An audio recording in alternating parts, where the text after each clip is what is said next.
ইযা আইকাযার রাজুলু আহলাহু ওয়া সাল্লা বিহিম জামিআন কুতিবা ফিদ যাকিরিনাল্লাহ কাসীরান ওয়াদ যাকিরাত। সুবহানাল্লাহ।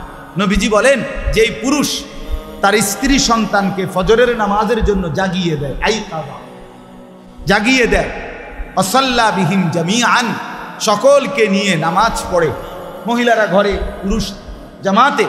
আলহামদুলিল্লাহ আমার ঘরে বাসায় আমার স্ত্রী, আমার মেয়ে আর আমার ছোট ছেলে থাকে, আর বড় ছেলেটা মাদ্রাসায় থাকে।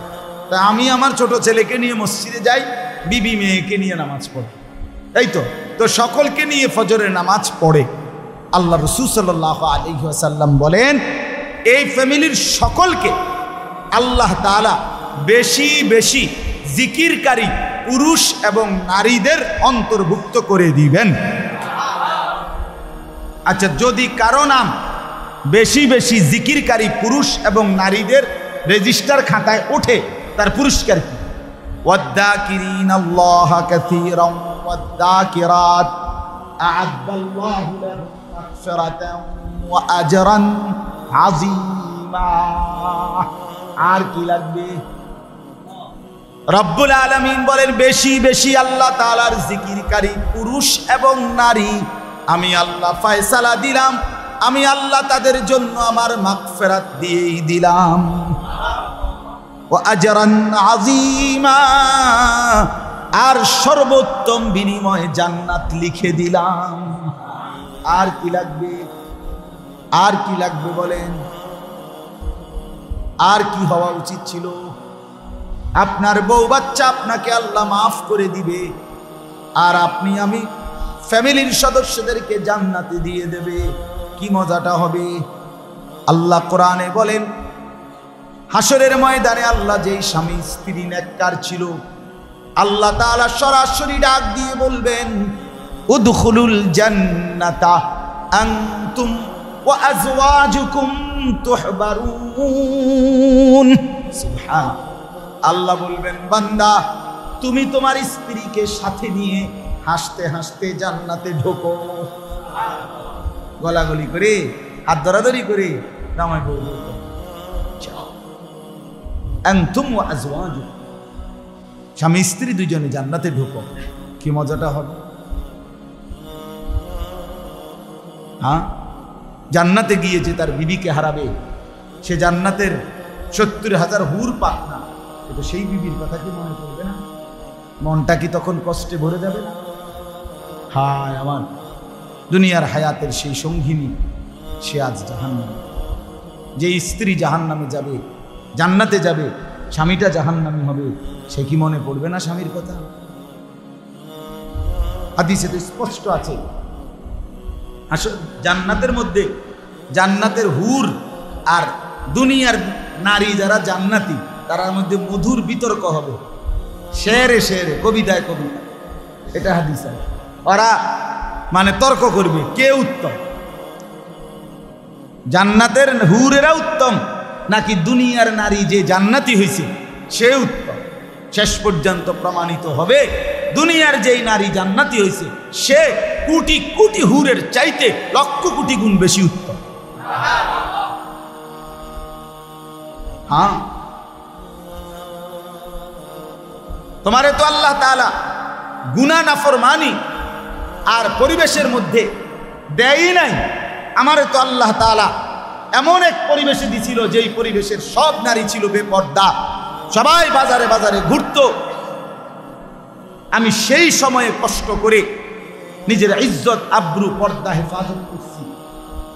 এই বছর রমজানে আমি প্রথম 12 দিন, রমজানের প্রথম 12 দিন ছিলাম উমরায় আল্লাহর ঘরে, শেষ 10 দিন ছিলাম মসজিদের ইতিকাফে।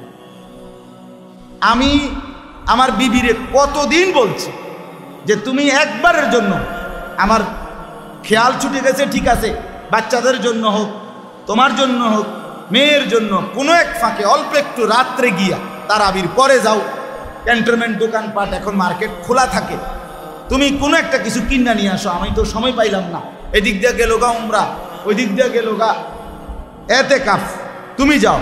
সে বলছে আমি রমজানের আগেই তো শপথ করে রয়েছি, নিয়ত করছি 1 সেকেন্ডের জন্য রমজান মাস বাইরে যাবে।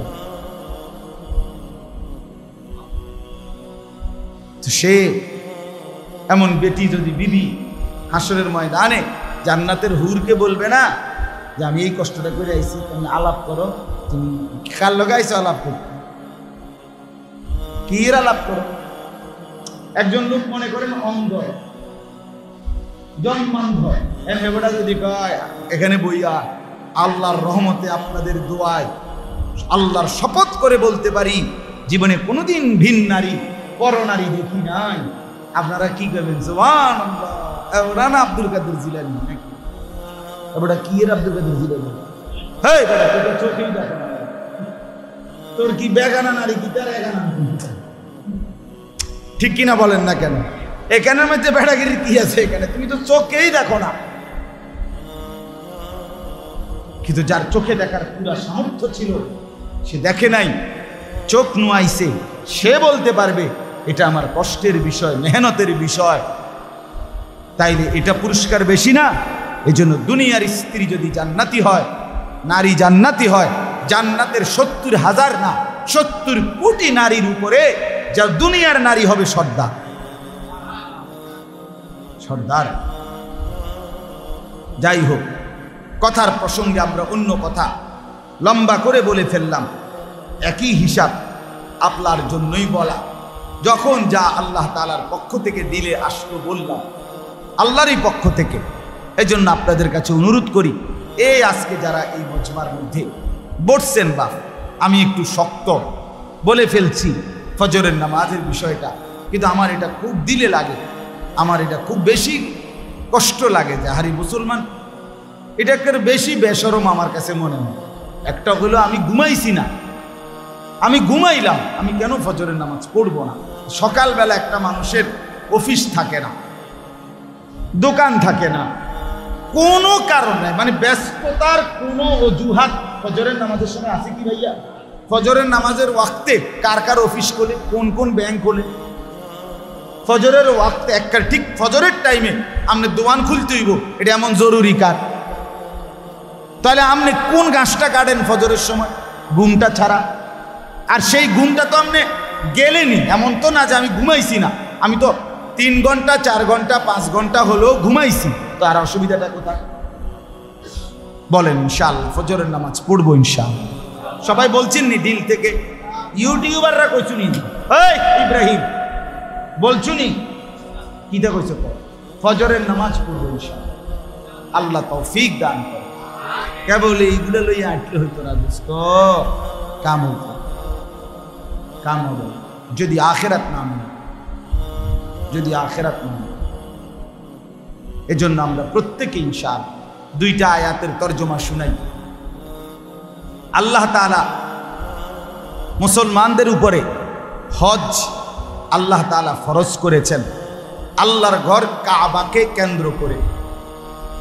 এই কাবার চমৎকার কয়েকটা বৈশিষ্ট্য আল্লাহ তাআলা এখানে, আমি যে 2টা আয়াত পড়ছি সেই 2 আয়াতের প্রথম এবং দ্বিতীয় আয়াতে পড়ছেন। এরপরে আল্লাহ তাআলা হজ্জের কথা গুরুত্ব উল্লেখ করছেন। আমি শুধু আপনাদের কাছে উৎসাহের জন্য এই কথাটাই বলে শেষ করব। আল্লাহ তাআলা হজ একজন মুসলমানের উপরে ফরজ করেছেন। মনে রাখবেন এখন হজ্জের মৌসুম, আর হজ হলো একজন মুমিন বান্দার হৃদয়ের, আশেক দিলের, মহব্বতওয়ালা অন্তরের সবচেয়ে চূড়ান্ত বহিঃপ্রকাশ আল্লাহর ঘরের হজ। যে বান্দা আল্লাহর ঘরে হজ করে এটা প্রমাণ করে সে আল্লাহকে, রসুলকে সত্যিকারী বাস্তবিক অর্থে সবচেয়ে বেশি ভালোবাসে। কোন মুমিন বান্দার ভালোবাসার সর্বোচ্চ বহিঃপ্রকাশ হজ। এজন্য হজকে আশেকানা ইবাদত বলে, মহব্বতওয়ালা ইবাদত। হজ শুধুই ভালোবাসা, হজ পুরাটাই ইশক, হজ পুরাটাই মহব্বত, হজ পুরাটাই আল্লাহর ঘরে মাহবুবের তালাশে, রব্বে করিমের মহব্বতে আল্লাহর তালাশে ঘুরাঘুরে। ঘুরা গাড়ি।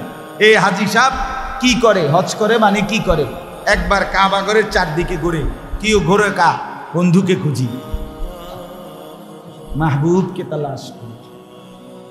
ওই কি আমরা একটু আগে দেখলাম কাবা ঘরে, আপনি দেখুন আবার এনে এনে কি তা ভাই সাফা মারোয়া সাই করতেছি, কেন এনে আবার হাঁটেন কা, বন্ধুকে খুঁজি, মাহবুবকে তালাশ করছি।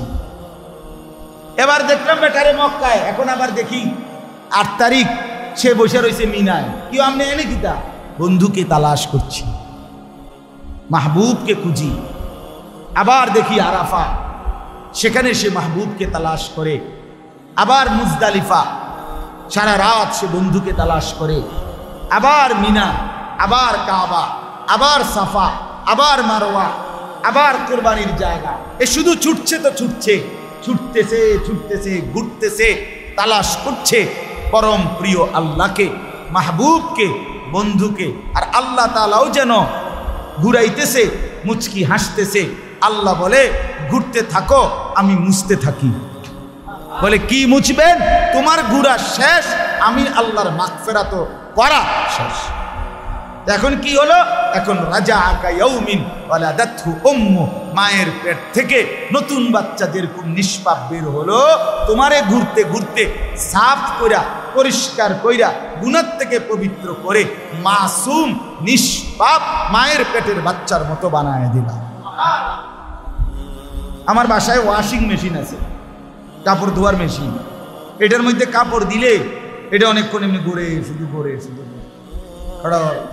একটা ছোট ছোট আওয়াজ হয়, ঘুরতেছে।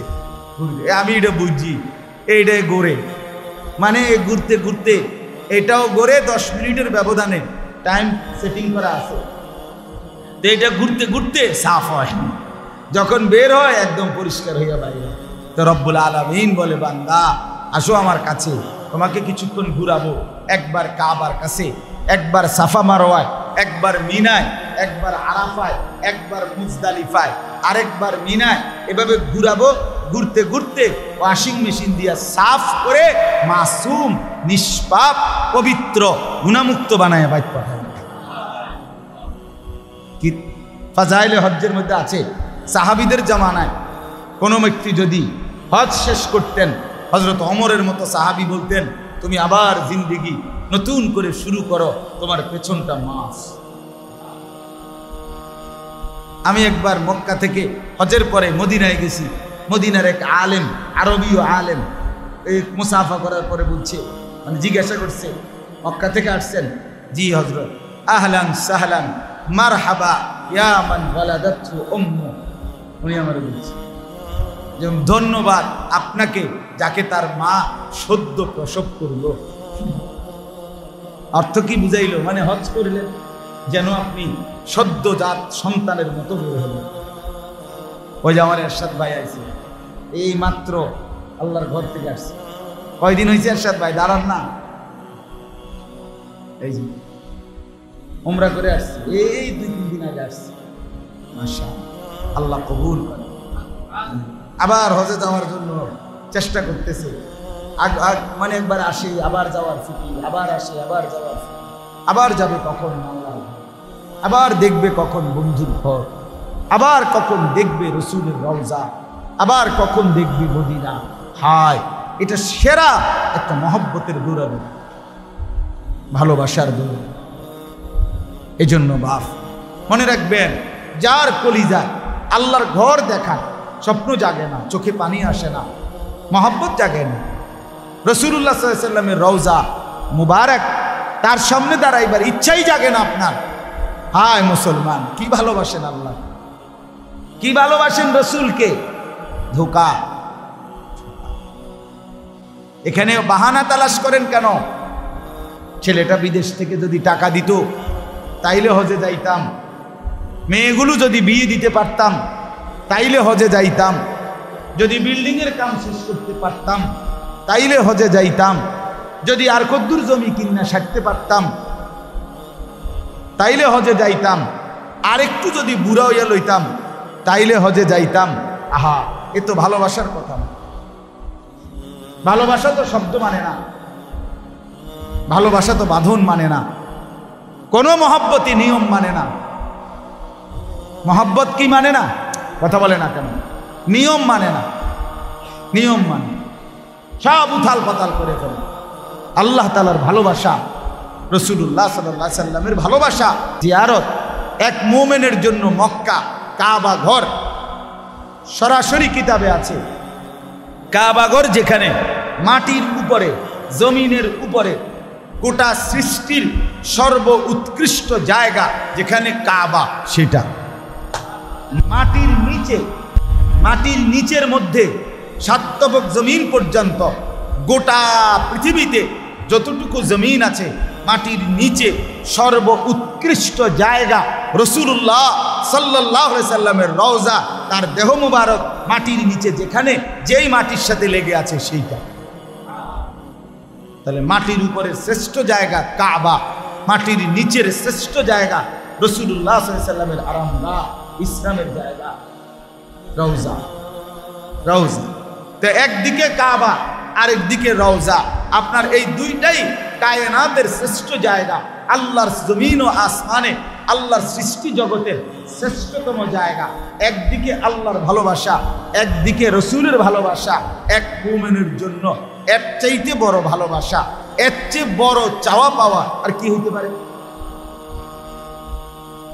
কাহা ये मेरी किस्मत कि तवाफ तेरे घर का, मैं जागता हूँ या रब या ख्वाब देखता हूँ।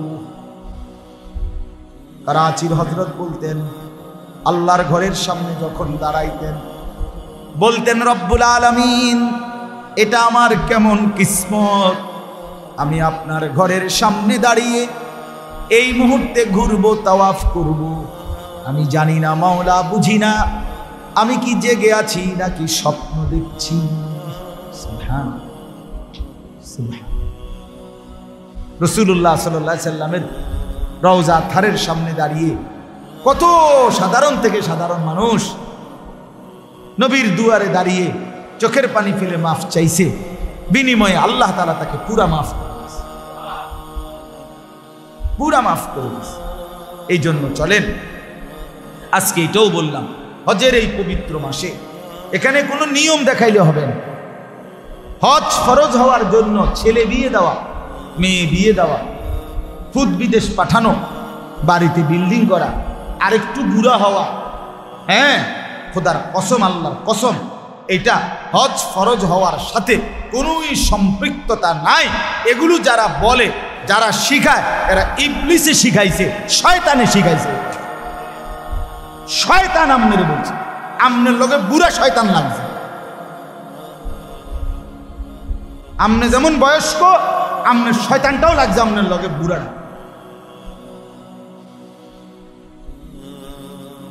এটা কোনো কারণ হইতে পারে?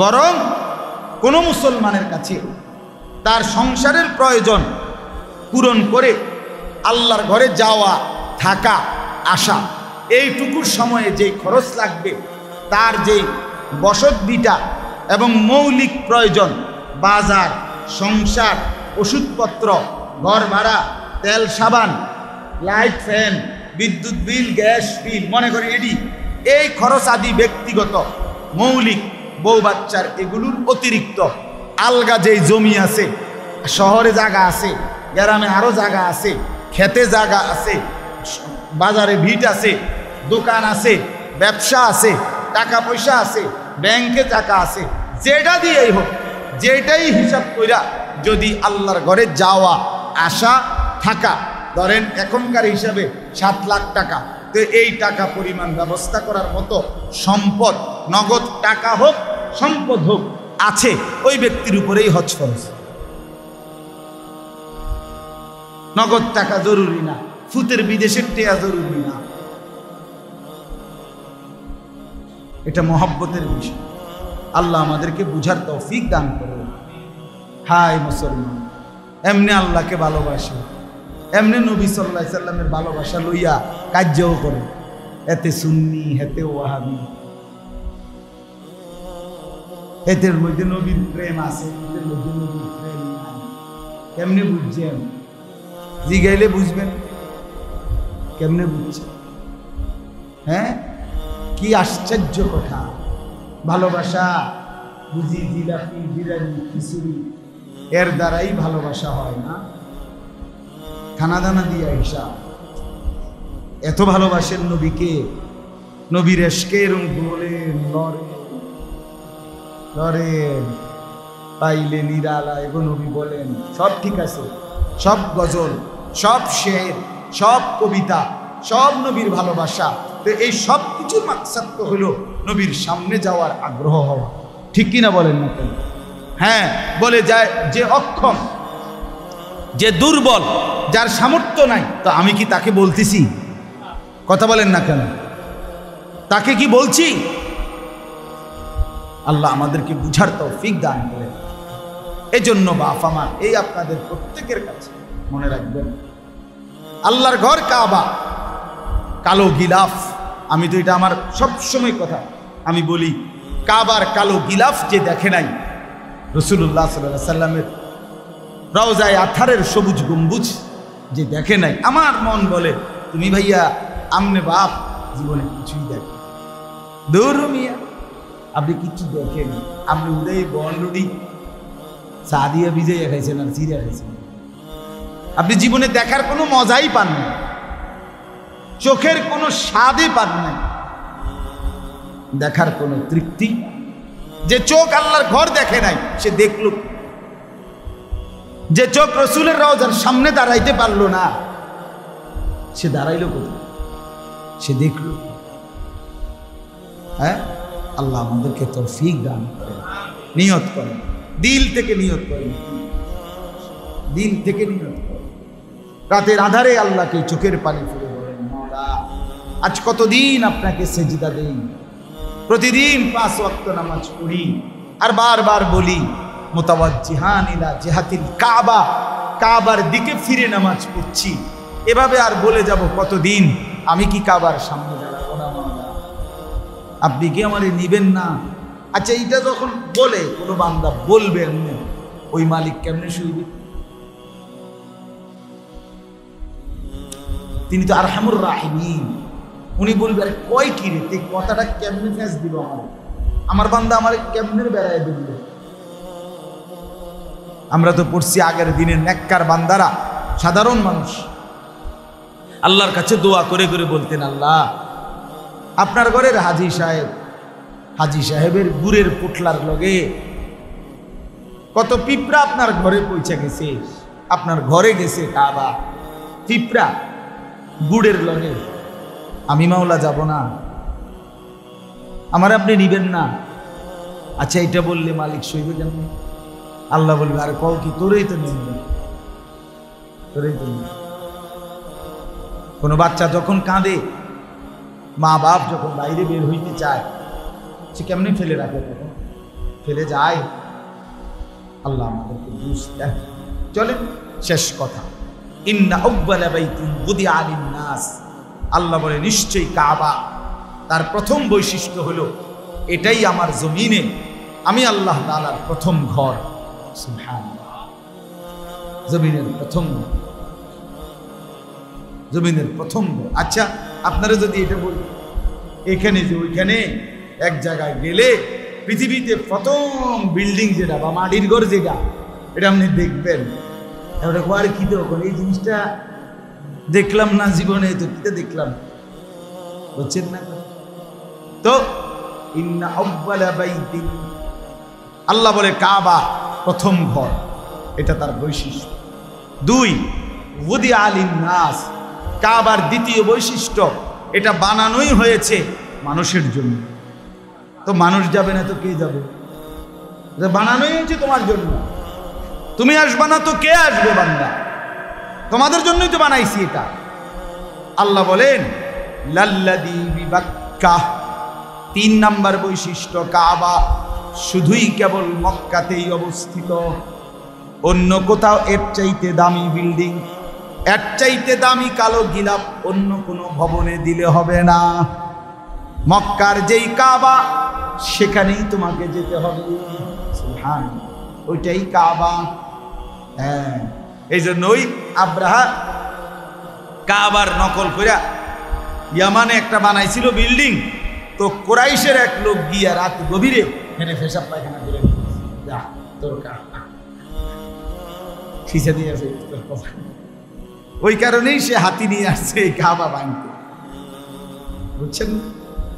লাল্লাযী বিবাক্কা। 4 নম্বরে আল্লাহ বলেন মুবারাকান, কাবার 4 নম্বর বৈশিষ্ট্য হলো আমার এই কাবা বরকতের খাজানা, বরকতের খনি, বরকতের খনি। হাঁটলে হাঁটলে বরকত, ঘুরলে ঘুরলে বরকত, সেকেন্ড সেকেন্ড বরকত। আমি আল্লাহ 24 ঘন্টায় কাবায় 120টা করে সেকেন্ড সেকেন্ড রহমত নাজিল করতে থাকি। আর চারপাশে যারা তাওয়াফ করে, নামাজ পড়ে, কিংবা শুধু কাবার দিকে তাকিয়ে থাকে, এই 120টা রহমত আমি তাদের মধ্যে বন্টন করতে থাকি। এটা বল, শুধুই বল, শুধুই বল। ওয়াহুদাল লিল আলামিন। আল্লাহ তাআলা বলেন কাবার 5 নম্বর বৈশিষ্ট্য, এটা সারা পৃথিবীবাসীর হেদায়েত, হেদায়েতের কেন্দ্র। কাবা আসবে, কাবা ঘুরবে, কাবার ইবাদত করবে, হজ আদায় করবে। আমি আল্লাহ ওয়াদা দিলাম যদি আমার সন্তুষ্টির জন্য করে থাকে, নিশ্চিত তার জিন্দেগি বদলায়েই যাবে, হেদায়েত হবেই। যে বদলায় না তার ইখলাসে সমস্যা, তার কিসে সমস্যা? আল্লাহর জন্য করে না, আল্লাহর জন্য করে না, এই জন্য হয় না, এই জন্য হয়। আরে হাজী সাহেব মুনাজাত করে, মুনাজাত কাবাঘরের সামনে মুনাজাত করে, বড় মোবাইলটারে 2 হাতের মধ্যে রাখা, এটা লাইভ চলতে হয়। বাইক হেবাটার বেড়ি, এবারে সাইটে আছে বেড়ি সাইড, বুঝেন না? বাইকতে লাইভ দেখে, এবারে এটা ইখলাস আল্লাহর জন্য। তা আল্লাহর ফেরেশতা কয় চান্দু আমি এটি বুঝি না, এটা আমি বুঝি না। তাওয়াফ করে এটা ধরে রাখছে মোবাইলটা, মানে হ্যাঁ বিশ্ববাসী দেখেন আমি তাওয়াফ করতেছি, এটা আশ্চর্য ঘটনা, পৃথিবীতে আমি একমাত্র তাওয়াফ করতে আছি। আমরা সবাই দেখি, সবাই দেখার কি আছে? কথা বল, এই জন্য আল্লাহর জন্য। কার জন্য? আল্লাহ। ফিহি আয়াতুম বাইয়িনাত। আল্লাহ বলে কয়টা বলবো?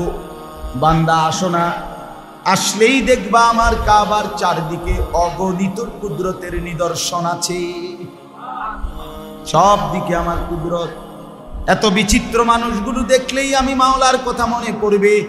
হায় মাওলা, পৃথিবীর এমন কোনো জায়গা নাই, আমেরিকা বলেন, লন্ডন বলেন, ইউরোপ বলেন, পৃথিবীর আর কোনো জায়গায় নাই যেখানে একই সময়ে 100 দেশের মানুষ, বিচিত্র রঙের, বিচিত্র সাইজের, বিচিত্র কালারের আল্লাহর বান্দা ঘুরতেছে।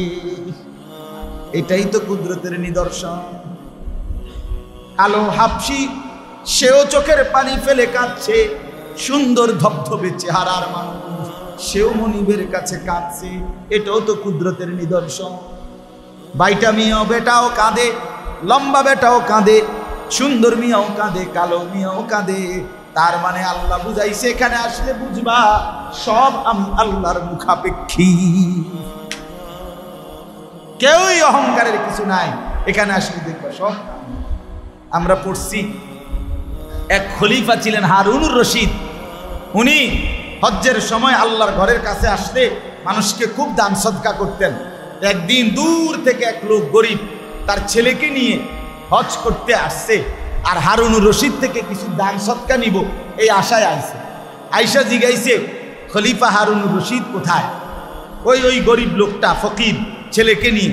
তো লোকেরা দেখাইছে ওই যে কাবা ঘরের সামনে কাবার দরজার কাছে দাঁড়াইয়া যে লোকটা দোয়া করতেছে, দেখো দাঁড়াইয়া আছে, উনি হারুনুর রশিদ। যাও পিছনে গিয়া দাঁড়াও, উনি মুনাজাত শেষ করলে দান সদকা শুরু করবে, তখন নিও তোমার যা লাগে। লোকটা পিছন দিয়া গিয়া দাঁড়াইছে, পুতেরে হাতে লইয়া দাঁড়াইয়া মন দিয়ে শুনতেছে উনি যে মুনাজাত করে। মুনাজাতের মধ্যে হারুনুর রশিদ শুধু কাঁদতেছে আর নিজের বহু কিছু চাইতেছে আল্লাহ। আল্লাহ ছেলেটার শরীর অসুস্থ, শিফা দেন, মেয়েটার এই, আমার এই, কত কিছু মানুষের দোয়া করে না আল্লাহর ঘরে, অঝরে কাঁদতেছে আর দোয়া করতেছে। অনেকক্ষণ শুই না এই লোকটা তখন তার ফুতেরে কইতেছে, কিতারে ফুট, কার কাছের থেকে নিতে আইলাম, তে বেড়ারে দি সমস্যার শেষ নাই। মানুষে কইল হে দেয়, আরে হে আমারে কি দিব রে ফুট, তার দিয়ে নিজের পেরেশানির কি নাই, শেষ নাই, চল ফুট। এই তখন সে বলছে, ওই ফকির বলছে, চল বাবা, এই হারুনুর রশিদের কাছে চেয়ে লাভ নাই, তারই তো প্রয়োজনের শেষ নাই, চল বাপ পুতে মিলে, ওই যার কাছে চাইতেছে আমরাও তার কাছে চাইছি। ফীহি আয়াতুন বাইয়িনাত মাকামু ইব্রাহিম। রব্বুল আলামিন বলে, মোটা দাগের একটা নিদর্শন আমি বলে দিলাম, গেলেই দেখবা ওইখানে মাকাম ইব্রাহিম। ইব্রাহিমের ৬,০০০ বছর পূর্বে, কয় হাজার, ৬,০০০ বছর পূর্বে যেই পাথরের উপরে দাঁড়িয়ে আমার বন্ধু ইব্রাহিম আমার ঘর কাবা বানিয়েছিল, সেই পাথর পরম মমতায়, পাথর যেন আল্লাহকে বলছে, আল্লাহ চিরজীবন আমি শক্ত পাথর ছিলাম, আজকে তোমার বন্ধু ইব্রাহিম আমার কদমের মধ্যে তার কদম রাখছে আমার উপরে, আল্লাহ আমি দয়া করে একটু সুযোগ দাও, আমি একটু নরম হয়ে তোমার বন্ধুর কদমের চিহ্নটা নিয়ে নেই। মাকাম ইব্রাহিম, মনে হয়েছিল আমার কথা, পাথরে যেন বলছে, আল্লাহ আপনি কত সুযোগ দেন, আমি একটু নরম হই, নরম হইলেই তোমার বন্ধুর ইব্রাহিমের পাও ডাইবা যাবে পাথরের ভিতরে নরম মাটির মতো, আর এইটাই আমি গ্রহণ করে নেব, আর কোনোদিন আমি পাথর মিলব না, আর কোনোদিন আমি ওই পায়ের চিহ্ন বন্ধ করব না, যেমনি আছে এমনি।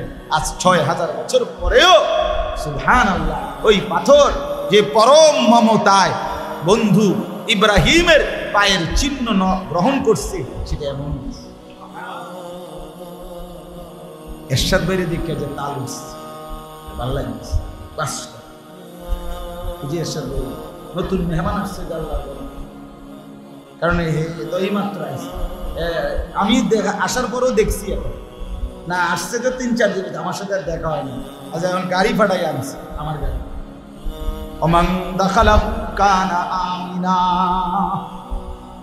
শেষ কথা হলো রব্বুল আলামিন বলে, বান্দা শুনে নাও পৃথিবীবাসী, আমার ঘর কাবা এমন ঘর, এই ঘরে যে আসবে, মানুষ কিংবা জীবজন্তু, পিঁপড়া কিংবা ইঁদুর কিংবা বিড়াল, ছোট্ট থেকে ছোট্ট কোনো প্রাণী, বড় থেকে বড় কোনো মানুষ, সব এক কথায় নিরাপদ হয়ে যাবে।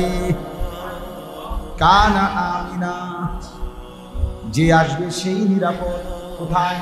কাবা, সব নিরাপদ।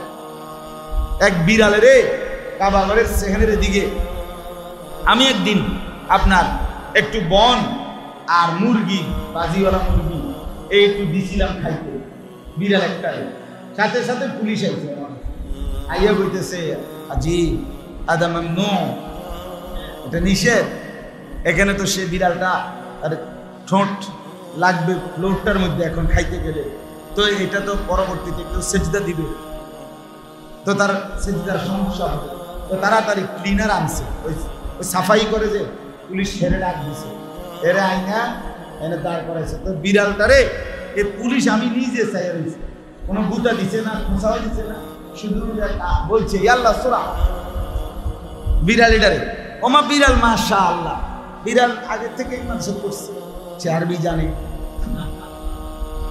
সে আসতে হাইটা একের সাথে সাথে চলে গেছে। ওমান দাখালাহু কানা আমিনা। বিড়াল বলে, আমি মনিবের ঘরের কাছে, পুলিশ তোর বাপের ক্ষমতা নাই আমার নিরাপত্তায় আঘাত করবি, আমি আসমানওয়ালার পক্ষ থেকে নিরাপদ হয়ে আছি। ওয়ালিল্লাহি আলান নাসি হিজ্জুল বাইতি মান ইসতাতা ইলাইহি সাবিলা। এবার আল্লাহ বলেন এতগুলো বৈশিষ্ট্য, যেই কাবার বললাম এটা প্রথম ঘর, এটা মানুষের জন্য, এটা মক্কাতেই, এটা বরকতের খাজানা, এটা হেদায়েতের কেন্দ্র, এটা স্পষ্ট নিদর্শনওয়ালা, এখানে মাকামে ইব্রাহিম, এখানে যে আসে সেই নিরাপদ। এত কিছু কেন বললাম বান্দা?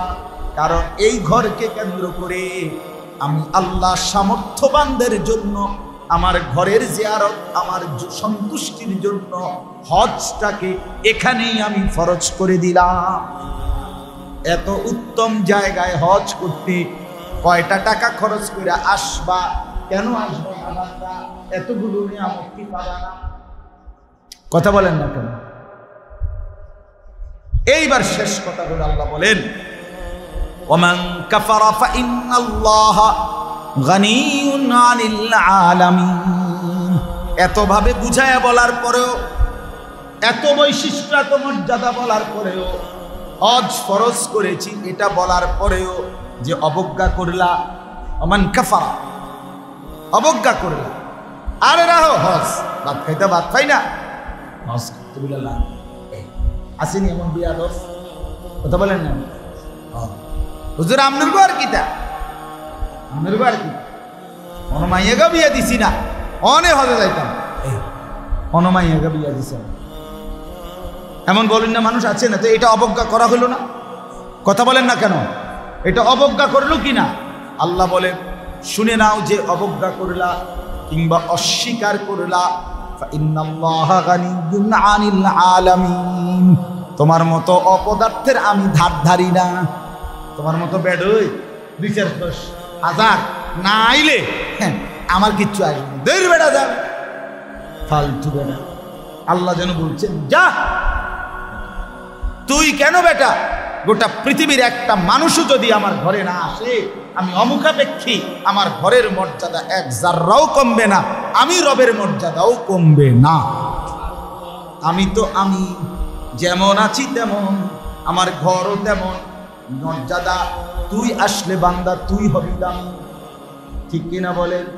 না আসলে তুমি বেদামি, আসলে তুমি দামি। আমার কি, আমার কি, আমি কি ঠিকানা কি তোমার কাছে? আল্লাহ আমাদেরকে তৌফিক দান করেন। নিয়ত করলেন আল্লাহর ঘরের নিয়ত, আল্লাহর ঘরের নিয়ত করেন। আল্লাহ তাআলা আমাদের প্রত্যেককে তৌফিক দান করেন। যারা আগে গেছেন আল্লাহ বারবার যাওয়ার তৌফিক দান। আমার জন্য দোয়া করবেন। আগামী 5 তারিখ জুন মাসের আমার ফ্লাইট, হজ্জের ফ্লাইট, আল্লাহ যেন সহি সালামতে যাওয়ার, আসার, ফেরার আমলের তৌফিক দান করে। আমার শায়েখ আল্লামা মুফতি মুশতাকুল কাসিম হুজুরেরও ফ্লাইট হলো 19 তারিখ, আল্লাহ তাআলা হজরতেও যাওয়ার তৌফিক দান করে। সারা পৃথিবীর হাজি সাহেবানদেরকে আল্লাহ তাআলা কবুল করে। আপনারাও ছোট বড় সবাইকে আল্লাহ তৌফিক দান। আলহামদুলিল্লাহ ইয়া আরহামার রাহিম, ইয়া আরহামার রাহিম, ইয়া আরহামার রাহিম। মওলাই করিম আপনি মাফ করে দেন, রব্বে করিম আপনি মাফ করে দেন। পেছনের জিন্দেগির সব নাফরমানি মাফ করে দেন। আগত জিন্দেগি আপনি সুন্দর করে দেন। সামনের জীবন আপনি ঈমান আমল দিয়ে ভরপুর করে দেন। সমস্ত কবরবাসীদেরকে আপনি মাফ করে দেন। কিয়ামত পর্যন্ত কবরের আযাব মাফ করে দেন। কবরগুলোকে জান্নাতের টুকরা বানিয়ে দেন। আল্লাহ আমরা যারা বেঁচে আছি আমাদের জীবনখানা সুন্দর করে দেন।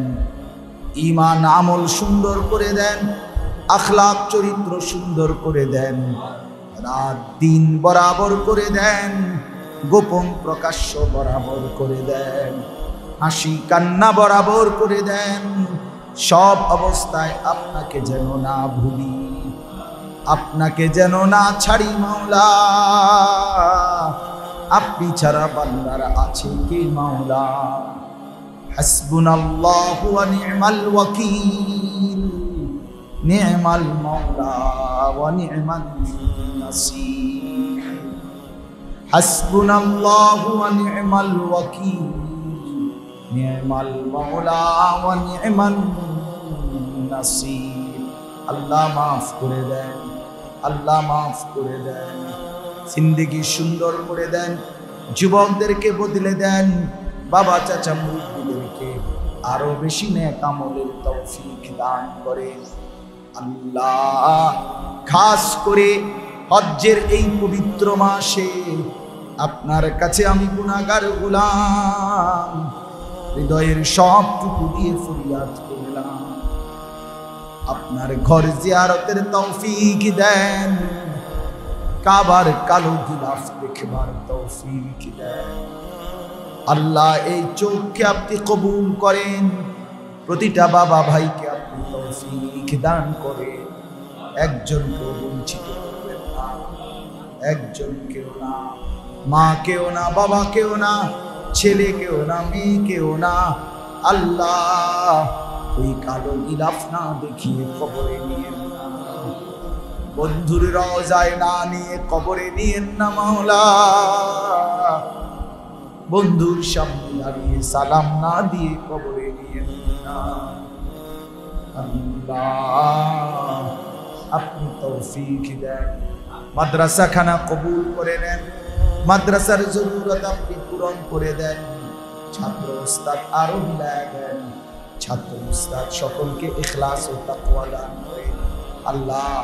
সাদুল্লাহ ভাইকে কবুল করে নেন, তার বাকি উস্তাদদেরকেও কবুল করে নেন, মাদ্রাসা মসজিদ কমিটির সদস্যদেরকে কবুল করে নেন, এলাকার মহল্লার সমস্ত মানুষকে কবুল করে নেন আল্লাহ। আমাদের সবাইকে উত্তম বিনিময় দান করেন, অসুস্থ বিমারি যারা শিফা করে দেন, প্রত্যেকের কামাই রুজিতে হালাল বরকত দান করেন, প্রবাসীদেরকে সহি সালামতে নিরাপদে রাখেন, গোটা দেশ খায়ের ও বরকত দ্বারা ভরে দেন, ফিলিস্তিনের মজলুম মুসলমানদেরকে রেহাই দিয়ে দেন আল্লাহ। আখিরি ফরিয়াদ আবারও করছি মাওলা, নারী পুরুষ মা বোন ছেলে মেয়ে প্রত্যেককেই আপনার ঘর জিয়ারতের তৌফিক দান করেন আল্লাহ, তৌফিক দান করেন, আপনি তৌফিক দান করেন। রব্বির হামহুমা কামা রব্বায়ানি সগীরা। রব্বানা হাব লানা মিন আজওয়াজিনা ওয়া যুররিয়াতিনা কুররাতা আ'য়ুন ওয়াজআলনা লিল-মুত্তাকিনা ইমামা। সুবহানা রাব্বিকা রাব্বিল ইজ্জাতি আম্মা ইয়াসিফুন ওয়া সালামুন আলাল মুরসালিন ওয়ালহামদুলিল্লাহি রাব্বিল